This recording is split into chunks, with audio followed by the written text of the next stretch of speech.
Awal kisah bermula saat Tegar ditelepon Bagas omnya. Kala itu Tegar sedang tidak ada pekerjaan. Kontrak kerjanya sudah habis 5 bulan lalu. Bagas mengajaknya untuk kerja ikut bersamanya, menjadi supir pribadi di tempat bosnya Bagas. Tegar langsung menyetujuinya. Singkat cerita, Tegar sudah sampai Jakarta. Dia dijemput Bagas di stasiun Senen. Tak sampai 15 menit mereka sudah sampai di kontrakan Bagas. Bagas menjelaskan bahwa Tegar nanti membawa istri bos dari rumah ke kantor, selebihnya nunggu permintaan bos. Tegar pun mengiyakan ucapan omnya itu. Bagas juga berpesan jaga nama baiknya, jangan aneh-aneh saat bekerja. Insya Allah kalau rezeki mah ada aja kalau kita kerja ikhlas. Tegar berjanji akan mengingat pesan Bagas itu. Tibalah di hari Senin, Bagas membawa Tegar ke rumah bosnya, rumah mewah di tengah kota Jakarta. Bagas mengenalkannya kepada Pak Rudi dan Ibu Sinta. Keduanya adalah pasangan yang belum terlalu tua. Pak Rudi usianya 44 tahun, Bu Sinta 38 tahun. Nantinya Tegar akan menjadi supir Bu Sinta, sedangkan Bagas supir Pak Rudi. Setelah berkenalan, Bagas mengajaknya untuk melihat mobil yang mereka bawa. Pagi itu Tegar memulai pekerjaannya. Sepanjang jalan Bu Sinta menanyakan semua tentang Tegar. Tak lupa dia juga menjelaskan tentang pekerjaan Tegar. Tegar mengiyakan semua ucapan Bu Sinta. Meski membosankan, Tegar tetap senang menjalaninya. Waktu berjalan, Tegar sudah sebulan ikut dengan bosnya. Bu Sinta bertanya kepada Tegar apa dia betah. Tegar tanpa ragu menjawabnya. Tegar sangat betah. Syukurlah kalau betah, ucap Bu Sinta. Iya Bu, alhamdulillah ketemu sama bos yang baik, ucap Tegar. Meskipun Bu Sinta bos, tapi dia selalu baik kepada semua karyawannya. 3 bulan berlalu, ada kejadian di luar biasanya. Dari pagi Bu Sinta nampak murung. Tegar yang melihat itu, tak berani berbicara apa-apa. Dia beranggapan mungkin bosnya sedang jelek moodnya. Dia menghantarkan Bu Sinta seperti biasa. Pulangnya lebih malam dari biasanya. Tegar dengan sabar menunggu bosnya itu. Bagas pun menanyakan kepada Tegar posisinya. Tegar menjelaskan bahwa masih di kantor Bu Sinta. Bagas tanya kepada Tegar, apa ada yang aneh sama Bu Sinta? Tegar pun hanya mengiyakannya. Kata Bagas, Pak Rudi pun hari ini tak seperti biasa. Setelah menunggu lama, Bu Sinta akhirnya keluar dari kantor. Tegar dengan cekatan menghampiri Bu Sinta di lobi. Bu Sinta tampak lelah hari ini dengan mata yang bengkak, seperti orang yang habis menangis lama. Namun, Tegar hanya diam, sambil sesekali melihat dari cermin kabin. Bu Sinta tampak sedang memikul beban yang berat. Tegar, kita jangan langsung pulang ya, pinta Bu Sinta. Siap Bu, kita mau kemana Bu? Jawab Tegar, kemana saja, yang penting jangan pulang dulu, ucap Bu Sinta. Siap Ibu, jawab Tegar. Tegar bingung mau kemana lagi ini. Tegar jadi bingung. Dia muter-muter sepanjang jalan. Bu Sinta hanya memandangi jalanan lewat kaca samping. Tegar, nanti di depan situ kita berhenti ya, katanya sambil nunjuk. Iya Bu, jawab Tegar. Di depan adalah sebuah taman. Kondisinya sangat gelap. Saat Bu Sinta akan keluar, Tegar melarangnya.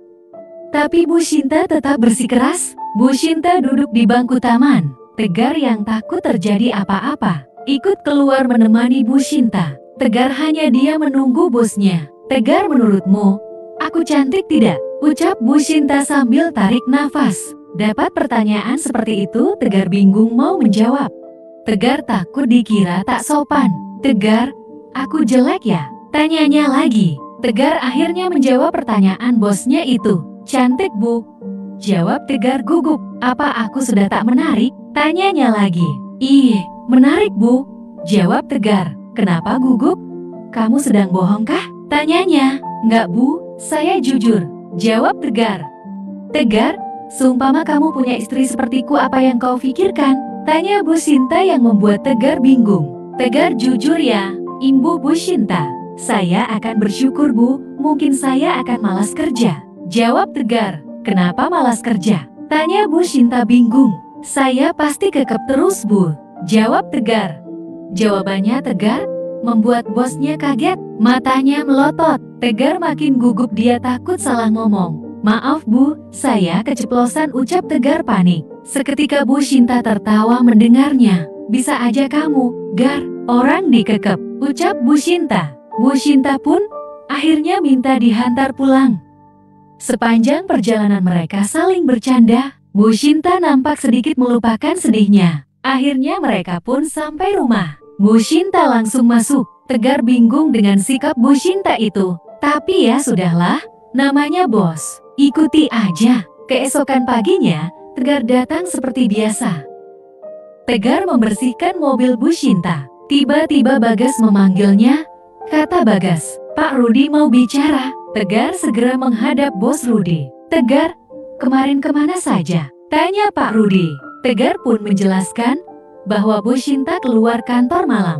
"Sebelum pulang minta muter-muter dulu," ucap Tegar.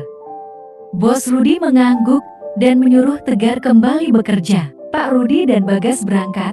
Tak lama Tegar dan Bu Shinta pergi.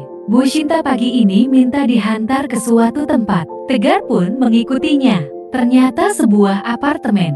Bu Shinta pun masuk ke dalam. Tegar menunggu di mobil.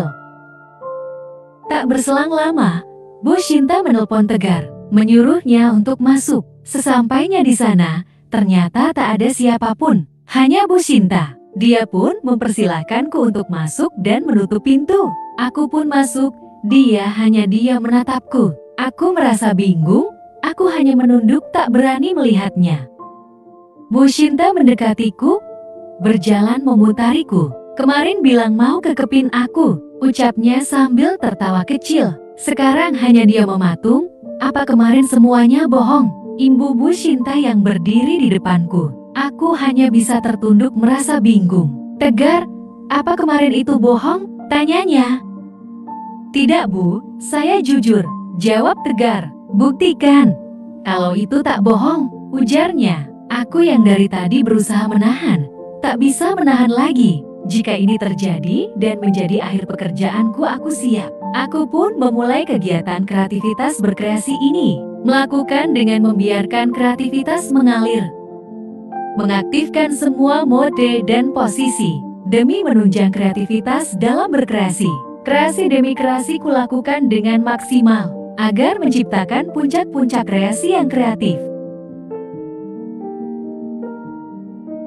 Untuk hasil maksimal, aku menggunakan semangatku dalam berkreasi. Rasa lelah dan letih akan terbayar dengan kegembiraan dalam kreasi. Mengulangi kembali, demi memastikan kreativitasku mencapai luapan kegembiraan customer. Hari menjelang sore, sudah saatnya aku menyelesaikan kreasiku. Setelah selesai aku pun pulang, berjalan menuju parkiran untuk menunggu Bos Shinta. Setelah dia datang, kami pulang menuju rumah. Bu Shinta mengucapkan terima kasih atas kinerjaku. Aku pun hanya tersenyum sembari berpikir, apa yang sebenarnya terjadi? Apa aku bermimpi? Otakku tak dapat mencerna kejadian demi kejadian ini, hingga aku berpikir, mungkin ini yang namanya bonus akhir tahun, seperti kata teman-temanku di kantor. Meskipun tahun baru masih lama, setelah peristiwa pembagian bonus, Tegar sering mendapatkan bonus harian, mingguan, bahkan bulanan. Jika seperti ini berarti bukan bonus, tetapi kerjaan tambahan. Tapi apapun itu, aku tetap menjalani sepenuh hati. Seperti pesan Om Bagas kepadaku, rezeki akan datang sendiri. Sekian, terima kasih yang menonton sampai akhir.